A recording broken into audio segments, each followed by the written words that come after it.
Levitico chapter 8 verse 1 up to 36. At sinalita ng Panginoon kay Moises na sinasabi, dalhin mo si Aaron at pati ng kanyang mga anak, at ang mga kasuutan at ang langis na pangpahid, at ang turong handog dahil sa kasalanan, at ang dalawang tupang lalaki, at ang bakul na mga tinapay na walang libadura. At pulungin mo ang buong kapisanan sa pintuan ng tabernakulo ng kapisanan. At ginawa ni Moises ayon sa inuutos sa kanya ng Panginoon. At nagpupulong ang kapisanan sa pintuan ng tabernakulo ng kapisanan. At sinabi ni Moises sa kapisanan, ito ang ipinagawa ng Panginoon. At dinala ni Moises si Aaron at ang kanyang mga anak at hinugasan ng tubig. At isinuot sa kanya ang kasuotan at binikisan ng pamikis at ibinalabal sa kanya ang balabal. At sa kanya ipinato ang ipad at ibinigkis sa kanya ang pamikis ng ipad na mainam ang pagkayari at tinalian nito. At ipinatong sa kanya ang piktural at inilagay sa loob ng piktural ang Urim at ang Tamim.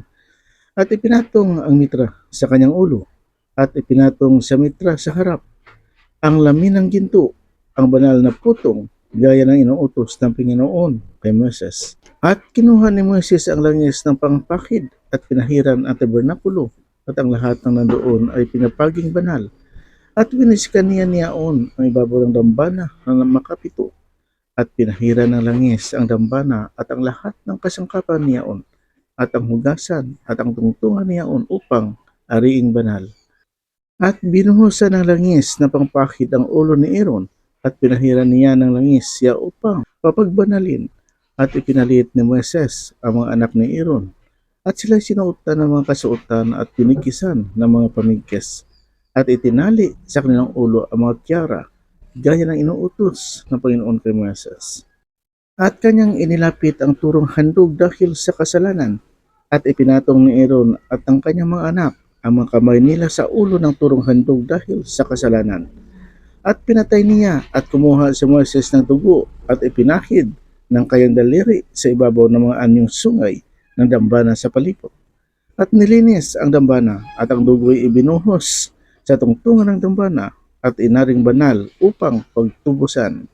At kinuha niya ang lahat ng taba na nasa ibabaw ng mga lamang loob at ang lamad ng atay at ang dalawang bato at ang taba ng mga yaon. At sinunog ni Moises sa ibabaw ng dambana, datapwat ang turo at ang balat at ang laman at ang dumi ay sinunog niya sa apoy sa labas ng kampamento, gaya ng inuutos ng Panginoon kay Moises. At iniharap niya ang tupang lalaki na handog na susunugin at ipinatong ni Aaron at ng kanyang mga anak ang mga kamay nila sa ulo ng tupa at kanyang pinatayaon. At iniwisik ni Moises ang dugo sa ibabaw ng dambana sa palibot.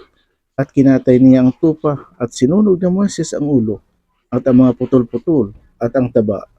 At kanyang hinugasan sa tubig ang lamang loob at ang mga paa. At sinunog ni Moises ang buong tupa sa ibabaw ng dambana. Handog na susunugin nga na pinakamasarap na amoy, handog nga sa Panginoon na pinaraan sa apoy gaya ng inuutos ng Panginoon kay Moises. At iniharap niya ang ikalawang tupa, ang tupa na itinalaga. At ipinatong ni Aaron at ng kanyang mga anak ang kanilang mga kamay sa ulo ng tupa at kanyang pinatayaon. At kumuha si Moses ng dugo niyaon at inilagay sa pingol ng kanang tainga ni Aaron at sa daliring hinlalaki ng kanyang kanang kamay at sa daliring hinlalaki ng kanyang kanang paa.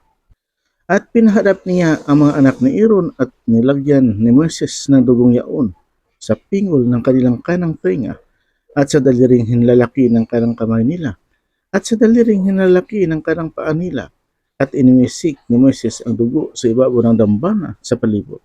At kinuha niya ang taba at ang matabang buntot at ang lahat ng tabang nasa ibabaw ng lamang loob at ang lamad ng atay at ang dalawang bato at ang taba ng mga yaon at ang kanang hita. At sa bakol na tinapay na walang libadura na iniligay sa harap ng Panginoon, ay kumuha siya ng isang munting tinapay na walang libadura at ng isang munting tinapay na nilingasan at ng isang manipis na tinapay at ipinaglagay sa ibabaw ng taba at sa ibabaw ng kanang hita.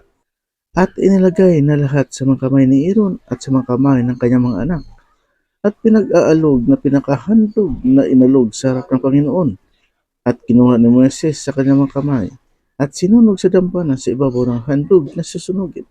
Mga talagang pinakamasarap na amoy handog nga sa Panginoon na pinaraan sa apoy. At kinuha ni Moises ang dibdib at inalog na pinakahandog na inalog sa harap ng Panginoon. Ito ang bahagi ni Moises sa tupang itinalaga gaya ng inuutos ng Panginoon kay Moises. At kumuha si Moises ng langis na pangpakid at ang dugong na sa ibabaw ng dambana at inimisi kay Aaron sa kanyang mga suot at sa kanyang mga anak at sa mga suot ng kanyang mga anak na kasama niya at pinapaging banal si Aaron at ang kanyang mga suot at ang kanyang mga anak at ang mga suot ng kanyang mga anak na kasama niya.